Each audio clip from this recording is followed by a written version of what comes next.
ଯିବା ମୋ ଗହଣରେ ଅଛନ୍ତି ବିଜୟ ସାର୍ ଯେତେବେଳେ ଅଛନ୍ତି ବିଜୟ ରାଉଳ ଆଜି ଯାତ୍ରା କେଶରୀର ଆଖେଡ଼ା ପୂଜା ଆଉ ନାଟକକୁ ନେଇକି ମନୋଜ ସାର୍ଙ୍କ ସହିତ ଆସିଛନ୍ତି କ'ଣ ମାନେ ଆଶା ଆଉ କ'ଣ ଆକାଂକ୍ଷା ନେଇକି ଆସିଛନ୍ତି କୁହନ୍ତୁ। ଆଶା ଗୋଟେ ଭଲ ନାଟକ କରିବୁ ଆଉ କିଛି ଆଶା ନାହିଁ ଭଲ ନାଟକଟେ କରିବୁ ଏବଂ ନାଟକ ମିନ୍ସ କ'ଣ ଦର୍ଶକ କୁହନ୍ତି ଯେ ପୁଳାଏ ରାତି ସାରା କାନ୍ଦିଲେ ସେଇ ନାଟକ ନାଇଁ ନାଇଁ ନାଇଁ ନାଇଁ ନାଟକ ଖାଲି କାନ୍ଦିଲେ ନାଟକ ନୁହେଁ ତାକୁ ସବୁ ଜିନିଷ ରହିବ ଫ୍ୟାମିଲି କାହିଁ ଫ୍ୟାମିଲି ରହିବ ଲଭ୍ ରହିବ ସବୁ ଯେମିତି ସବୁ ରସତକ ରହିବା ଦରକାର ନାଟକ ହେଲେ ସେ ଗୋଟେ ପୂର୍ଣ୍ଣାଙ୍ଗ ନାଟକ ହେବ ଯୋଉଟା ନୂଆ ପ୍ରେମିକା ଗୋଟେ କନସେପ୍ଟ ଅଲଗା ପ୍ରକାର ଲାଗୁନି। ପ୍ରେମିକା ପ୍ରେମିକା ନୂଆ ପ୍ରେମିକା ଆକ୍ଚୁଆଲି ପ୍ରେମଟା ସବୁବେଳେ ନୂଆ ଆଚ୍ଛା ଆଉ ପ୍ରେମିକା ବି ନୂଆ ଆମର ଯେତେ ମୁଁ ମନେକର 25 ବର୍ଷ ହେଲା ବାହା ହେଇଛି ସିଏ ବି ମୋ ପାଇଁ ପ୍ରେମିକା ସିଏ ବି ମୋ ନୂଆ ପ୍ରେମିକା 25 ବର୍ଷ ପରେ ବାହା ହେଇଛି 25 ବର୍ଷ ମନେକର ମୁଁ ବାହା ହେଇଛି ମୋର 15 ବର୍ଷ ବାହାଘର ହେଲାଣି କିନ୍ତୁ ସେ ମୋ ପାଇଁ ବି ସିଏ ବି ନୂଆ ମୋ ପାଇଁ ସିଏ ନୂଆ ଫ୍ରେଶ୍ ବୁଝିଲେ କି ମାନେ ପ୍ରେମ କେତେବେଳେ ପୁରୁଣା ନୁହେଁ। ବିଜୟ ସାର୍ ଯେଉଁ ଆଜି ଯାତ୍ରା କେଶରୀର ଆଖଡ଼ା ପୂଜା ହେଉଛି ଆଖଡ଼ା ପୂଜାରେ ଗୋଟେ ଅଲଗା ପ୍ରକାର ମାନେ ଉତ୍କଣ୍ଠା ରୁହେ କଳାକାର ହଉ ନାଟ୍ୟକାର ନିର୍ଦ୍ଦେଶକ ଆଜ୍ଞା ଯେତେବେଳେ ଅଛି ଆଜି କ'ଣ ନେଇକି ଆସିଛନ୍ତି। ଆମେ ଆଜି ପ୍ରଥମ ସିନ୍ଟା ଗଢ଼େଇବୁ ସାର୍ ଅଛନ୍ତି ଆମ ସାର୍ ମନୋଜ ସାର୍ ଅଛନ୍ତି ପ୍ରଥମ ସିନ୍ଟା ଆମେ ଗଢ଼େଇବୁ ଏବଂ ଭଲ ଲାଗିବ ନାଟକ କାହିଁକି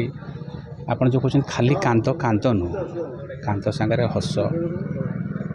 କମେଡ଼ି ଯେଉଁଗୁଡ଼ାକ ସସ୍ପେନ୍ସ ଟୁଇଷ୍ଟ ଗୁଡ଼ାକ ସେ ଟୁଇଷ୍ଟ ଗୁଡ଼ାକ ନିହାତି ଦରକାର ଏବଂ ପୁରା ସେ ଟୁଇଷ୍ଟଟା ଆମର ଯେତିକି ବିଶ୍ୱାସ ସେ ଟୁଇଷ୍ଟ ଆମକୁ ଶେଷ ପର୍ଯ୍ୟନ୍ତ ବାନ୍ଧିକି ରଖିବ 4 ଘଣ୍ଟା ଟାଣି ନେଇକି ଯିବ ମାନେ କେହି ମାନେ ସସ୍ପେନ୍ସ ଶେଷ ପର୍ଯ୍ୟନ୍ତ ଅଛି ଏବଂ କୌଣସି କପି ନୁହେଁ ଅରିଜିନାଲ କନସେପ୍ଟ ମାନେ ନିଜ ପୁରା ସମ୍ପୂର୍ଣ୍ଣ ନିଜ ଆମେ ସାର୍ ବସିକି ସବୁ କରୁଛୁ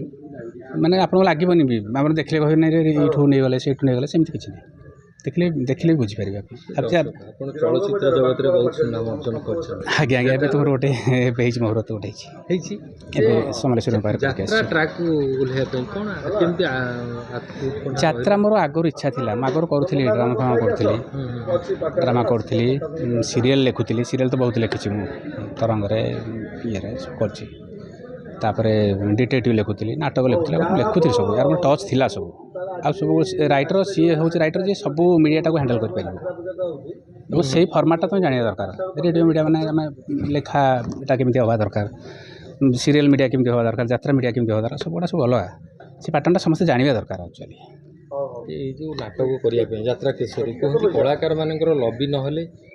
ନାଟ୍ୟକାର ନିର୍ଦ୍ଦେଶକ ଖଣ୍ଡେ ନାଟକ ପାଇବା କଷ୍ଟକର। ମୁଁ ତ ଜାଣିନି ମୁଁ କେବେ ଲବି ବି କରିନି ଜୀବନରେ ବି କରିନି। ଡାଇରେକ୍ଟ ହଁ ଧନ୍ୟବାଦ।